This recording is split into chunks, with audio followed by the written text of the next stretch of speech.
नमस्कार दोस्तों, बेताल पच्चीसी की अध्ययन के क्रम में आज हम पढ़ने जा रहे हैं बेताल पच्चीसी श्रृंखला की पहली कहानी। काशी में प्रताप मुकुट नाम का राजा राज्य करता था। उसके वज्र मुकुट नाम का एक बेटा था।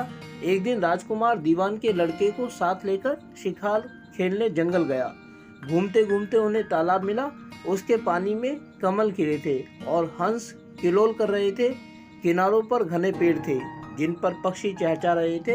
दोनों मित्र वहां रुक गए और तालाब के पानी में हाथ मुंह धोकर ऊपर महादेव के मंदिर पर गए।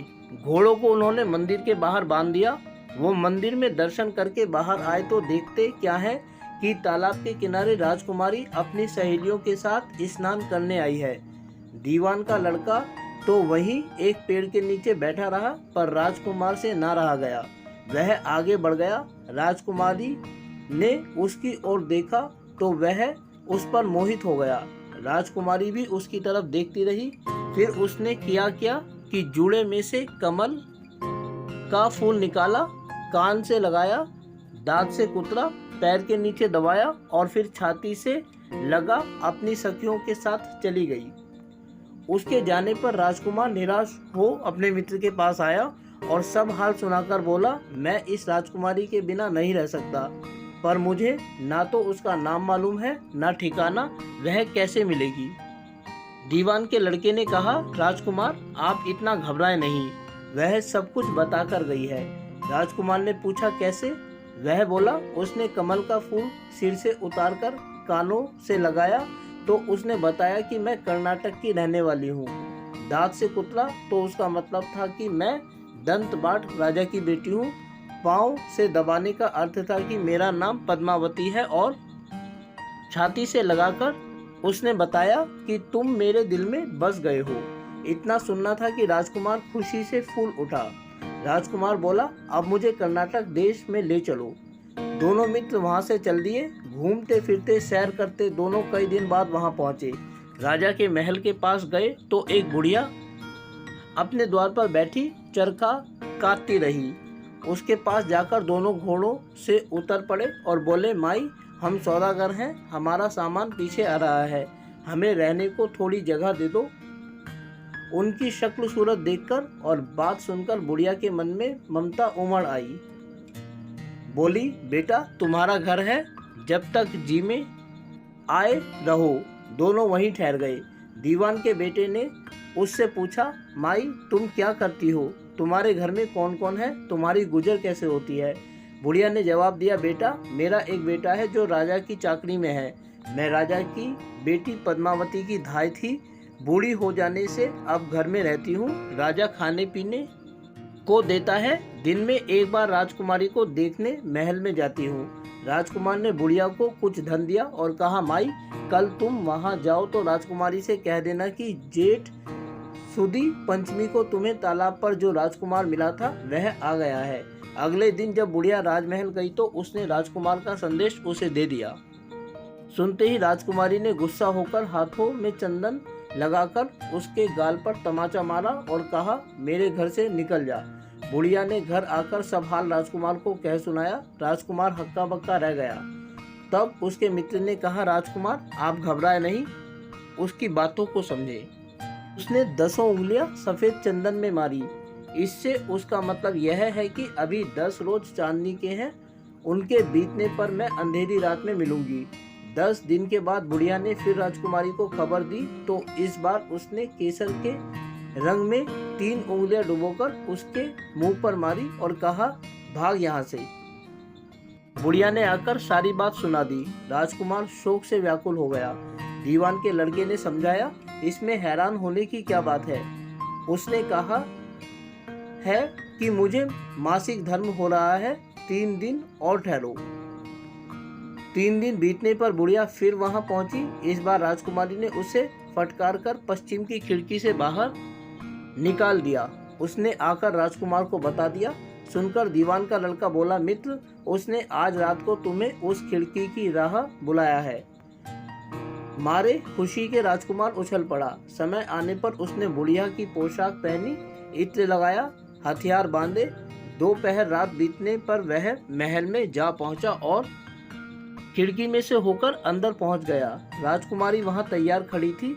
वह उसे भीतर ले गई। अंदर के हाल देखकर राजकुमार की आंखें खुल गई। एक से बढ़कर एक चीजें थी। रात भर राजकुमार राजकुमारी के साथ रहा। जैसे ही दिन निकलने को आया कि राजकुमारी ने राजकुमार को छिपा दिया और रात होने पर फिर बाहर निकाल लिया। इस तरह कई दिन बीत गए। अचानक एक दिन राजकुमार को अपने मित्र की याद आई। उसे चिंता हुई कि पता नहीं उसका क्या हुआ होगा। उदास देखकर राजकुमारी ने कारण पूछा तो उसने बता दिया। राजकुमार बोला, वह मेरा बड़ा प्यारा दोस्त है, बड़ा चतुर है। उसकी होशियारी से ही तो तुम मुझे मिल पाई हो। राजकुमारी ने कहा, मैं उसके लिए बढ़िया बढ़िया भोजन बनवाती हूँ, तुम उसे खिलाकर तसल्ली देकर लौट आना। खाना साथ में लेकर राजकुमार अपने मित्र के पास पहुंचा। वे महीने भर से मिले नहीं थे। राजकुमार ने मिलने पर सारा हाल सुनाकर कहा कि राजकुमारी को मैंने तुम्हारी चतुराई की सारी बातें बता दी हैं, तभी तो उसने यह भोजन बनाकर भेजा है। दीवान का लड़का सोच में पड़ गया।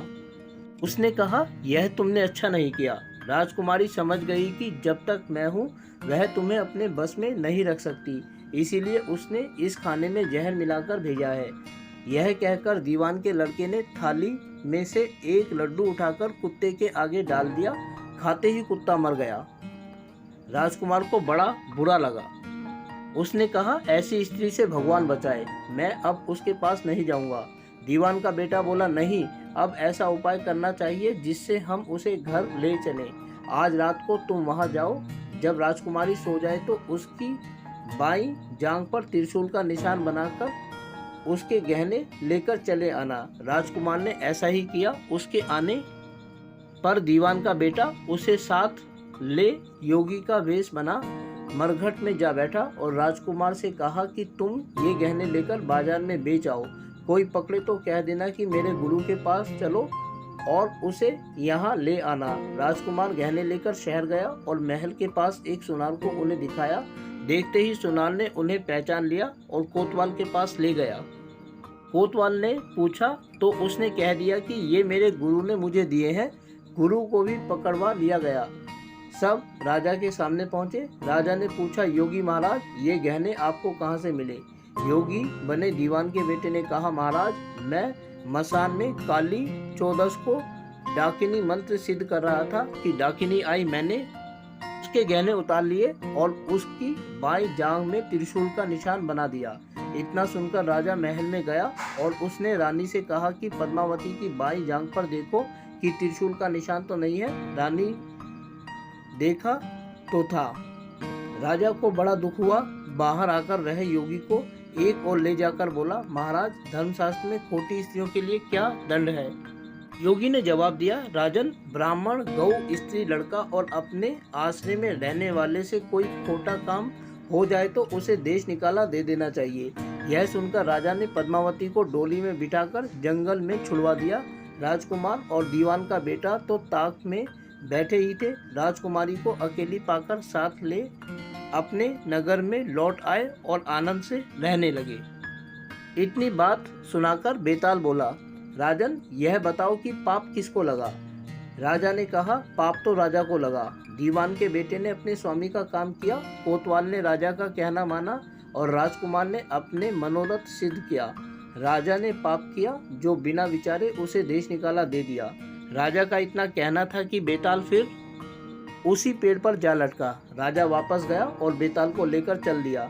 बेताल बोला, राजन, सुनो, एक कहानी और सुनाता हूँ। तो दोस्तों, बेताल पच्चीसी की श्रृंखला के अध्ययन के क्रम में यह थी पहली कहानी। हालांकि बेताल ने राजा विक्रम को मना किया था कि उसे किसी भी कीमत पर बोलना नहीं है, लेकिन क्योंकि कहानी के बाद बेताल ने राजा विक्रम से एक सवाल पूछा और राजा ने जवाब भी दिया, इसी कारण बेताल वापस उसी मरघट में जाकर पेड़ से उल्टा लटक गया जहां से विक्रम ने उसे पकड़ा था। आगे की वीडियो में हम अगली कहानी का अध्ययन करेंगे।